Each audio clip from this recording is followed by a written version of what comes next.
Welcome back to the channel. This is Ghost Alan Thunder, and today I kind of wanted to just, touch base on this topic, and it's the topic that I've asked you guys plenty of times in the past, but, I've never really made a video about this specific topic exactly. Should the next Ghost Recon game feature a typical Ubisoft open world, or should it include more linear spaces in the level and the mission designs, or like sandboxy areas, right? That's the day-old question, and we've asked this question before, and you guys probably have answered it in like servers, polls, many different things online. So a lot of you have very vocal about this, about this feature, and I think it's a very important one, and I see why it often gets talked about, because it's an important thing. And I would actually say the presence of an open world can actually make or break a lot of this for players. I know some players who won't touch the game if it's not open world. There's a lot of things that the new games get right, guys, all right? And I've always touched upon what they've gotten right and what they've gotten wrong. But I would say these newer like games like Wildlands, Breakpoint, they really hit home the recon aspect. And I think that's a very, very important thing when it comes to Ghost Recon, is the recon, right? So, you spend that extra time planning, devising, reconning, looking for enemies and targets, right? So, I feel like if you skip over that, you're missing a lot of what makes Ghost Recon. And I think that, again, these open worlds really do lend themselves to that aspect, so I gotta give them credit for that, right? And I think also, like, those larger sandbox areas too, like what was President Gra wanted to, like, to me, that's the ideal situation, because I would prefer way more like, what am I trying to say here? Yeah, I would prefer like a lot more sandboxy areas as opposed to just one massive map that's like fictionalized. And this is another thing too, and I've asked you guys this as well, and we've spoken about this, and I know the vast majority already have answered this, and I already know the answer. The vast majority of Ghost Recon fans, and just, fans in general of like open world stealth tactical shooters, whatever, whatever these games fall under now, their identity, right? It's kind of a mixed bag here, right? So, like, I know the vast majority of people, they want a realistic place to play and to tackle it. If it's the location is in a real place with kind of realistic threats, it doesn't have to be like an actual country we fight, right? It can just be, a realistic location, but with like a fictionalized, segment of a military that doesn't actually exist, but from a specific country. So, I think it's okay to use countries for context. I think it's okay to use governments and, obviously fictionalize it a bit, but I think it's okay to use that as a basis of your storylines. I mean, look at all the different movies we have. Look at all the different television shows and games of the past. And, I think a lot of games now are growing a little bit more balls, because I feel like we went through like a solid like few years, right? These past like 4 or 5 years where like people were just scared, man. And people have been scared for a long time to try things, and I feel like lately people are opening up a bit. The thing about Ghost Recon Breakpoint is that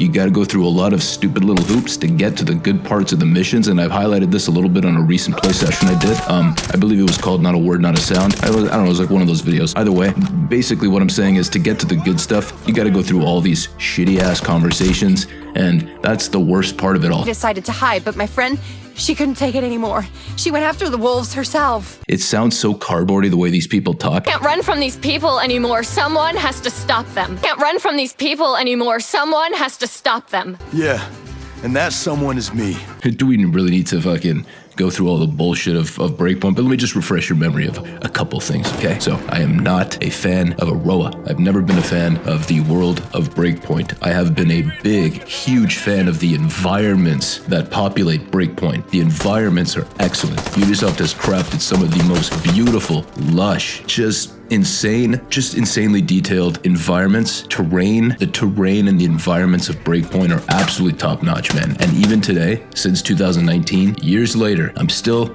loving the environments and the terrain of Breakpoint, okay? So that's where this game really shines. And I think that's where they can get creative if they went, like an open world route again, but if they went a non-realistic open world, so a fictionalized country again. That's where they can get creative, because they can come up with different unique terrains and environments and atmospheres. And, it doesn't need to necessarily make sense from a geographical perspective, because it makes sense in this, fictionalized open world perspective. And that's why a fictionalized open world that's not set in a realistic country can work really well, because it can really allow the developers and the creators of the game and the writers to come up with interesting areas, right? Like, let's just look at Golem Island, for example. Let's look at the chemical refinery. You guys know that spot. lot, right? You know, that facility with all the sulfur deposits and shit, like the really yellowy, kind of smoky, rocky areas with all the different formations, and it looks almost like an alien planet. Hell yeah, buddy. That place right there would not fit in, say, Bolivia, in Ghost Recon Wildlands, right? Because Wildlands does not have, like, Bolivia doesn't have a fucking place like that, right? So they're able to do that in Aroa and create these interesting, unique locations because it's a fictionalized area, and that's where you can really open the door to DLC,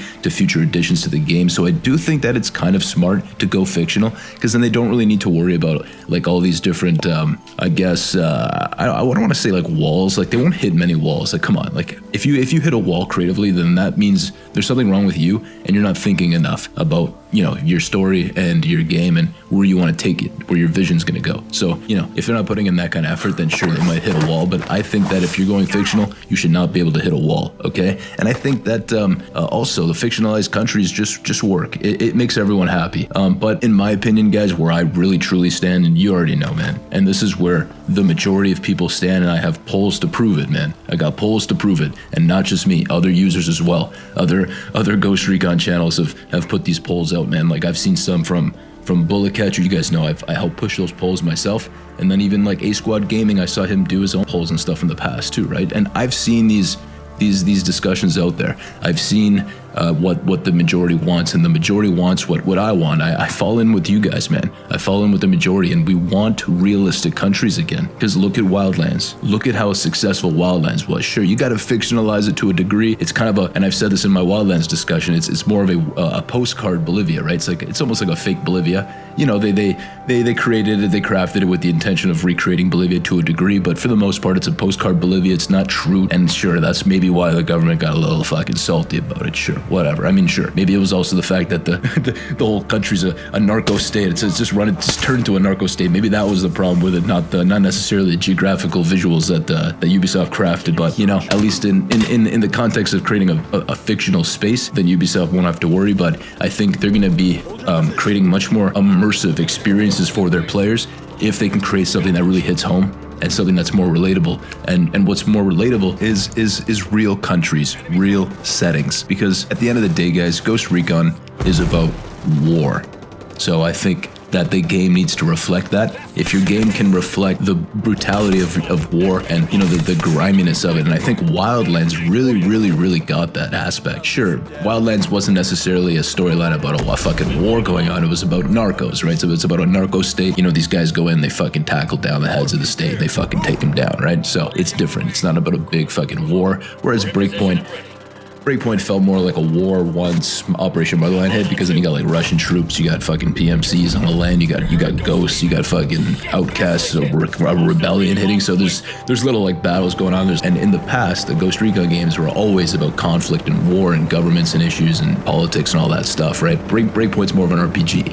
I want them to focus on a realistic country that's not set up to be an RPG, that gives us a very true immersive experience. It needs to be a very realistic feeling world. It doesn't need to be a real world. It doesn't need to be a real location. Just something that really feels like it's real.